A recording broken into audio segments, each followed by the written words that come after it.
Welcome to Exhuming the Truth, the podcast where we delve into the mysterious world of cold cases, missing persons, true crime, and the fascinating science that is forensics. I'm forensic scientist and criminologist Asha Walther, and I am so thrilled to have you with me on this journey as we dance in the shadows of the world of crime, shining a light on scientific discovery while becoming another voice for those who need it most. So grab a drink and get comfortable while we jump into this episode together. As always, I would like to extend a content and trigger warning. This podcast is recommended for persons over the age of 18 and contains explicit content not suitable for minors. We will be covering sensitive content that ranges from sexual assault, physical, mental, social, and emotional abuse, suicide, homicide, murder, attempted murder, and other violent crimes, including crimes involving weapons and drugs. This often extends to drug misuse and other harmful and illegal activity. If you find any content to be distressing, I have listed a number of resources that may be able to help you in the podcast notes. I would also like to remind our listeners that all victims and all perpetrators are someone's loved one. So I ask that any discussions in our group or on our social accounts remain respectful of that at all times. And by listening, you acknowledge that all persons of interest remain innocent until proven otherwise. Let's get into some housekeeping. Happy Friday. It's Thursday for me while I'm sitting here recording. If you are listening to this on its release date, it's Friday for you, hopefully. This week, Spotify and I are not friends. Spotify was my OG platform, which was very unlikely because I am an Apple user, not an Android user. I found it really easy to begin with, and then when I tried to upload my Plus content, which is the paid subscription content, it was just a nightmare. So we're still working that one out. I have been getting help from them. They've been really helpful. It's probably me, that's the problem. But yeah, we're not friends right now. So you're probably not listening to this on Spotify. And if you are, then the problem is solved. I have to say, before I forget, happy 1 month. It has been 1 month since I started the podcast, and it's been really fun. It doesn't really feel like a month, but at the same time, it feels like I've been doing it forever because it's really fun, and I spend a lot of time doing this every day in hopes to grow it. So I really appreciate you for being here and for listening to this. So yes, happy 1 month, Exhuming the Truth. Apple has accepted our podcast as of, I believe, last week, which is amazing. And Apple is awesome. Like, as a Apple user, I am biased when I say that. But when I went onto the Apple Podcast app, I noticed that they have automatically transcribed everything. There's a transcript section there, which is awesome. I love it so much. The punctuation is not amazing, but I'm going to assume that that's a result of the way I talk more than its ability to put a full stop or a comma in the correct place. So I took the hint and I'm doing my best, Apple. Okay, thank you. Today's episode is also a episode on Ron Iddle's The Good Cop. You can watch Ron Iddle's The Good Cop Season 1, Episode 3. Is this case Jane Thurgood-Dove. You can watch the whole season on Apple TV. That has all of the episodes, I believe, and I think maybe one of the 7, 9, or 10 apps might have it. Ron Iddles, for those who do not know him, he is an absolute legend. He is a now retired investigator. He was the senior investigator in charge on this case. As he says, and I also live by when I'm doing my investigations, he taught us the ABC of crime, which is assume nothing, believe nothing, and check everything. And that's what we apply to cold cases, and it has worked many, many times before with Ron, so I recommend that show very highly.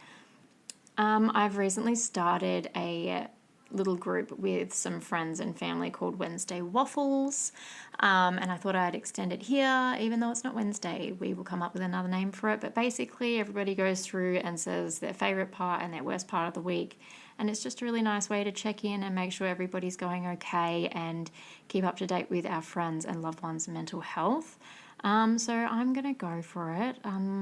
The best part of my week was sadly that I got a free bale of hay, and Hay is like gold when you have horses, so that was amazing. It really made my week. That was definitely the high of my week, and the low was trying to work out Spotify because technology can be so incredibly irritating. But you can join in on our new Wednesday waffles, or whatever we're going to call it, on the Facebook group if you want to jump in and join. The link is in the podcast notes. And lastly, for housekeeping, I just finished the Gabby Petito documentary on Netflix. I really recommend it. While The Laundry Family came out, actually, I correct myself, The Laundry Family's lawyer came out and said it's nothing new. You know, by watching this documentary, it's not telling us anything new. And that may be the case for them because they happen to know basically everything, and we did not. So I do recommend watching it. It does have a lot of new things. It's got text messages and videos and friends' insights and things like that. And I really enjoyed it. Although the story is super sad, I do recommend watching it. So I'm going to be quiet now and get straight into this week's case. No justice for Jane Thurgood-Dove. Niddry, a quiet, middle-class neighbourhood in Melbourne's northwest, boasting with its family-friendly atmosphere. Only 11 kilometres from the CBD, well-kept gardens paved the streets for children to play and for memories to be made. While the underworld violence in Melbourne began to escalate in the 90s, Niddry remained untouched. That was until November the 6th, 1997. Let me take you to Muriel Street. Loving mother, wife and daughter, Jane Thurgood-Dove, has just collected her 3 young children, Scott, 11, Ashley, 6, and Holly, 3, from primary school and childcare. It's just prior to 4 p.m. and all the children are still strapped in their respective seats in the back of the family 4-wheel drive as Jane parks the vehicle and exits, ready to help the children out to head inside before dinner as a family. In broad daylight, a gunman approaches Jane. As she notices the man, she runs circles around the car in fear, trying to evade the unknown gunman. The shooter stands in point-blank range and fires 2 fatal shots to the back of her head. 3 young children sit in horror, watching their mother die in front of them in a gangland-style execution. Who was the shooter and why did they want to kill Jane Thurgood-Dove? Murder of a mother of 3 that shocked the entire country. Detectives tasked with finding her killer. On Thursday, the 6th of November 1997, at approximately 3:50 p.m, Jane Thurgood-Dove drove into the driveway of her home address at Muriel Street, Niddry, with her 3 young primary school-aged children. As she got out of her car, she was chased by a man wearing a face covering and then shot in the back of the head. The parents of Niddry mum, Jane Thurgood-Dove, say they want to go to their graves knowing who killed her. They've joined police to launch a new online tool it's hoped will help crack some of Victoria's most baffling cold cases. It's tough. We've toughed it out. Knowing that that person is still walking the earth when Jane isn't. It's Oaks Day, also known in the Melbourne Spring Carnival as Ladies' Day. The atmosphere is jovial as people across the state come together to watch the fashion and the horse racing. Like many parents, Jane Thurgood-Dove makes her way to collect her children at the end of their school day. No one could have predicted that that would be her last school run that she ever did. As the family 4-wheel drive is parked in the driveway of their home on Muriel Street, one man drives a getaway car, while another exits the vehicle and chases Jane around the car and shoots her in the back of the head. The 3 children are still in the car. 2 unknown bold-faced men fled in a stolen late-model Commodore. That same car was found shortly after the shooting in a nearby street, but it was torched, destroying any viable evidence. Jane's parents were notified by an officer knocking on their door at around 6 p.m, who bluntly told the pair that their daughter was shot and killed. They were told that they would be treated as suspects until proven otherwise, and once eliminated from suspect lists, they would broaden the circle. Shortly after, an officer from the Victoria Police Force came into view of the investigations and consumed quite some time of the case inquiries. Jane had worked as a cleaner for the officer, and he was said to have grown obsessed with her, to the point where he had made a shrine of Jane in his home.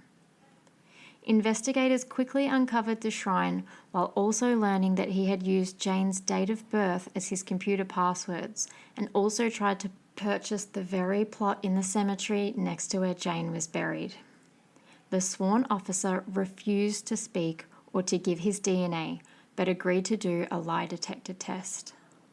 Upon doing the test, he was asked if he was responsible for the murder of Jane Thurgood-Dove, to which he responded, no. His answer was read as deceptive. His lack of cooperation made him a suspect. It wasn't until authorities were alerted to a man named John, who was a former butcher.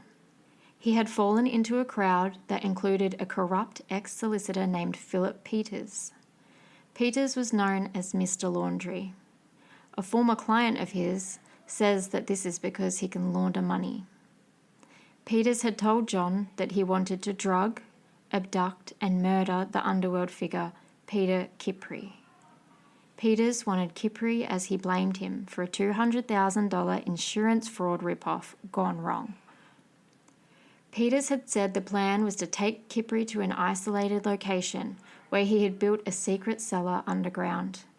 His plan was to torture and murder him and then use John's pre-existing butcher skills to dispose of the remains. John quickly took this information to authorities, who then used the intel to set up a sting operation they called Operation Solly. Come April 1994, Peters was arrested and charged with conspiracy to murder, but managed to cut a deal and was sentenced in 1997, serving only 22 days. He was let out just a few months prior to Jane's murder, but was back in jail again 3 months later. Kipri was a con man with a lot of enemies. One of those enemies had put a contract on the killing of Carmel, Peter's wife. John had told authorities that when he saw a photograph of Jane Thurgood-Dove after her murder, he had said that she looked a lot like the wife of Peter Kipri, Carmel. They had the same hair, the same build. They both looked alike. They both lived on Muriel Street in Niddrie in a light-coloured weatherboard home. Both houses were 3 houses in from the corner. Both houses with a light pole out the front. Both women driving 4-wheel drives, and both women having school-aged children. This information alerted authorities to the fact that this was a case of mistaken identity.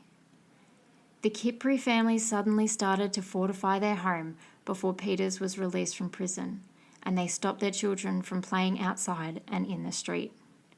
At one point, Carmel Kipri told the news that she had considered the fact that those bullets were meant for her, not Jane. She was the intended target.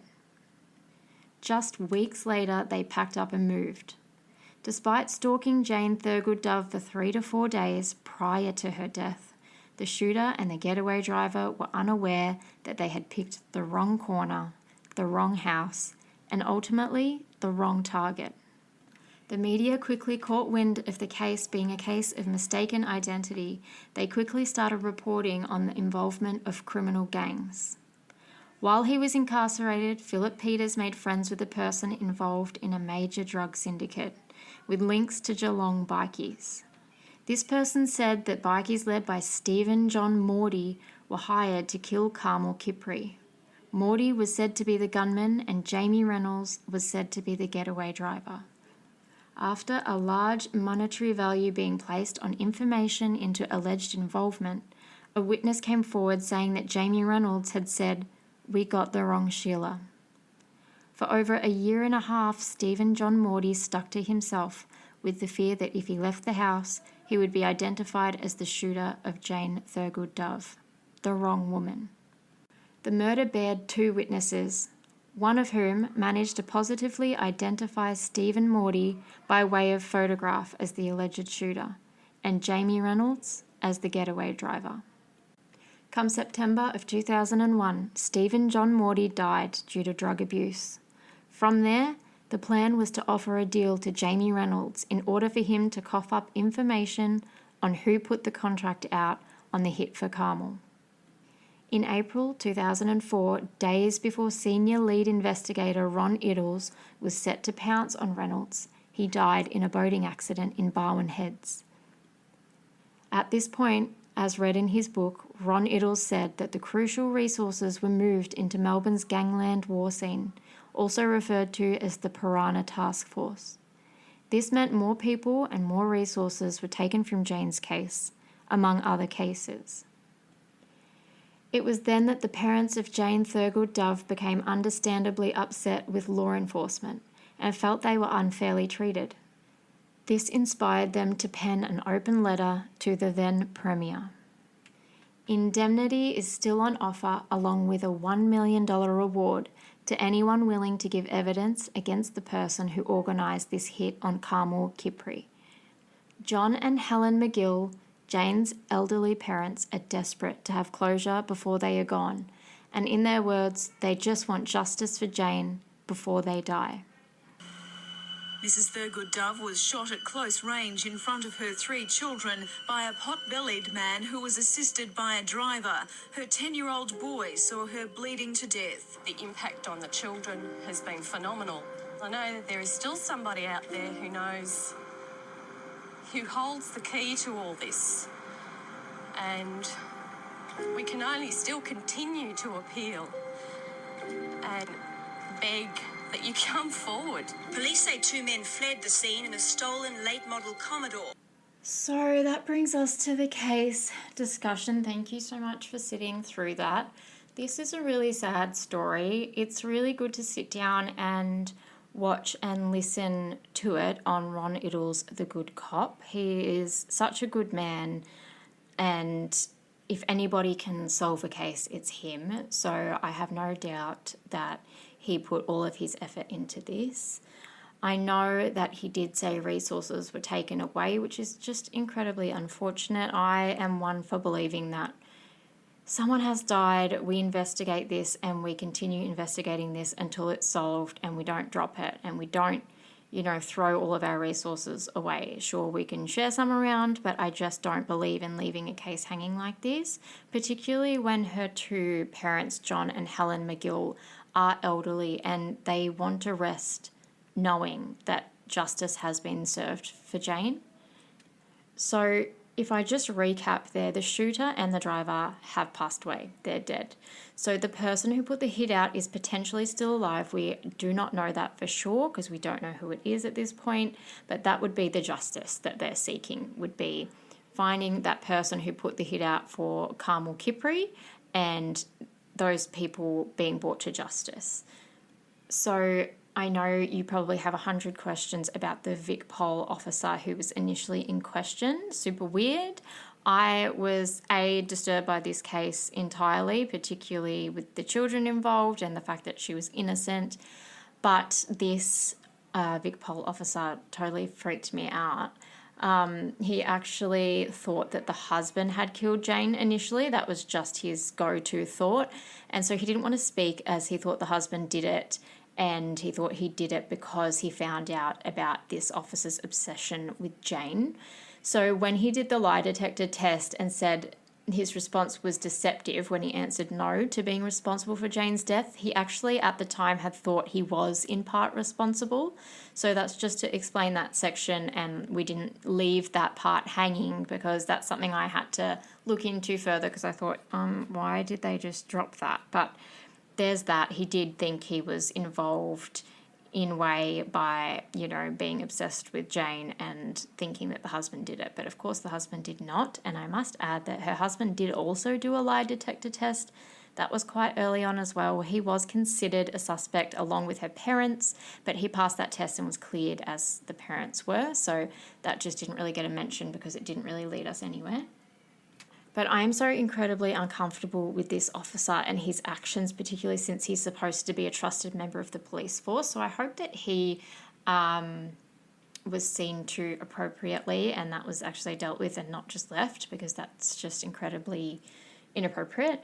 But had they not spent so much time on him, would they have gotten onto the shooter and the driver sooner? I would say most likely yes. I think time is a huge factor in any case. They always say the first 12 hours is the most crucial, and then the first 48 hours, if you haven't got the person, it's going to be very difficult, and that is the case. He did stuff around for a bit by saying, I'm not talking, I'm not providing DNA, and this was all because in the back of his mind he'd created a fake scenario. Had he have just said that earlier on, I think they would have had more time that could have been allocated a lot better, and they may have come to the conclusion quicker while the shooter and or the driver was still alive, and that would have also helped the parents and the husband and the children to move on a bit quicker, I suppose. But the fact that these two men, Morty and Reynolds, they had followed Jane and her routine activity in the last, I believe, 3 to 4 days before she was killed, and it was the wrong person, just shows us that hitmen are just dumb. Like, they are not professional. They are just people willing to do the bottom of the barrel work for $1, and it's gross. I think in movies we kind of depict hitmen as these really intelligent people who can get away with murder, and it's just not the case at all. There were 2 witnesses, and one of them was able to identify Stephen Morty from an image, even though he had a face covering. So they're just not wise people, not intelligent people, not to mention the fact that they're murdering for money. I thought that was important to highlight. But also putting myself in Jane's shoes, we're not too far apart in age. Our children are not too far apart in age. And I just can't imagine the lasting trauma of the kids. So I hope that as they have grown, they've managed to find their way in life without too much distress from this, and have comfort knowing that their mother was just a beautiful, innocent woman, just doing that, being that mother to them and doing what mothers do. She was just picking them up from school. It was an ordinary day for her.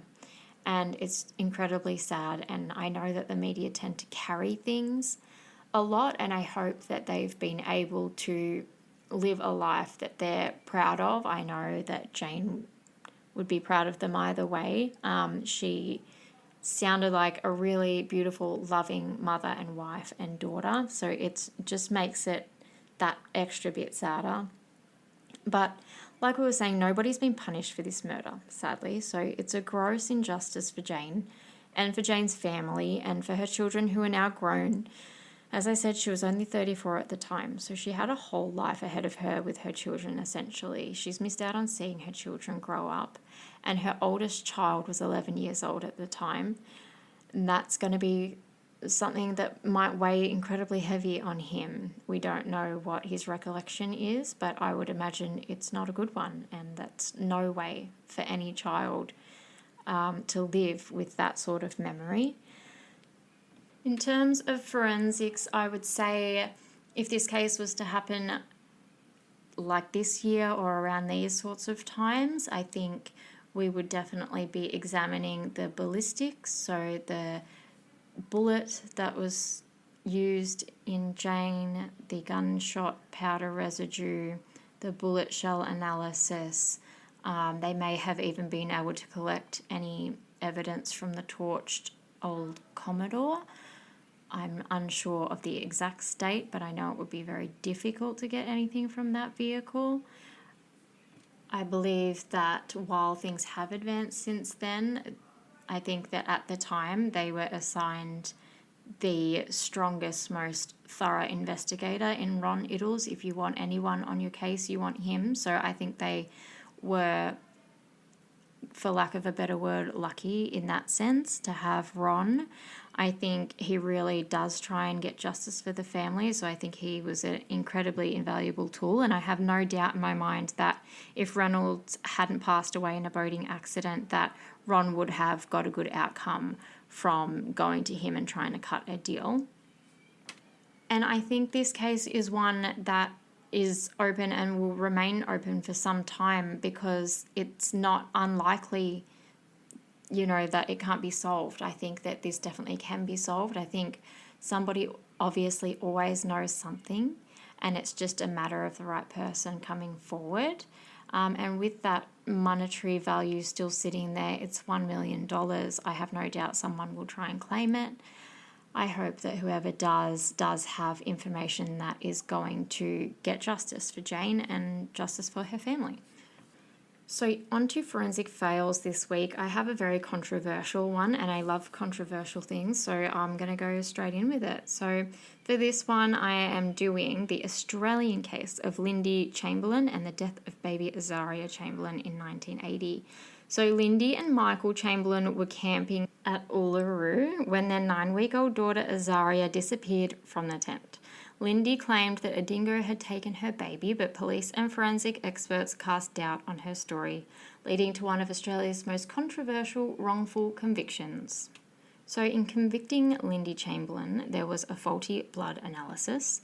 A forensic expert claimed that blood stains were found in the family car, specifically under the dashboard. However, later testing revealed that the substance was actually sound deadening spray used in car manufacturing, not blood. Azaria's jumpsuit was also found in the desert, and experts claimed that this jumpsuit had tears and they were made by scissors, not by a dingo's teeth. However, later forensic re-examination found that a dingo attack was likely. So the consequences in this case were that Lindy was convicted of murder and sentenced to life in prison in 1982. But in 1986, when Azaria's missing jacket was found near a dingo lair in Uluru, the case began to unravel. Lindy was released, and in 1988 her conviction was overturned. It took until 2012 for an official coroner's report to finally confirm that a dingo was responsible for Azaria's death. I can't even say that this is a textbook example because this is such a complicated case and it divides everybody every time we chat about it. So I'd like to know your opinion on this. I'm on the fence. I know that the evidence says that a dingo took her baby, but I just find it incredibly strange. But I mean, the truth is stranger than fiction. Stranger things have happened. It really wouldn't shock me at this point. And that concludes this week's episode. No justice for Jane Thurgood-Dove. Thank you so much for joining me on this episode. I hope you have enjoyed it here. If so, you can subscribe to stay up to date on new episodes, or you can find us on both Instagram and Facebook. Please feel free to jump over onto our Facebook group to join in on case discussions. You can find the link to our group in the podcast notes. As always, stay curious, stay informed, and until next time, trust your instincts and keep seeking the truth.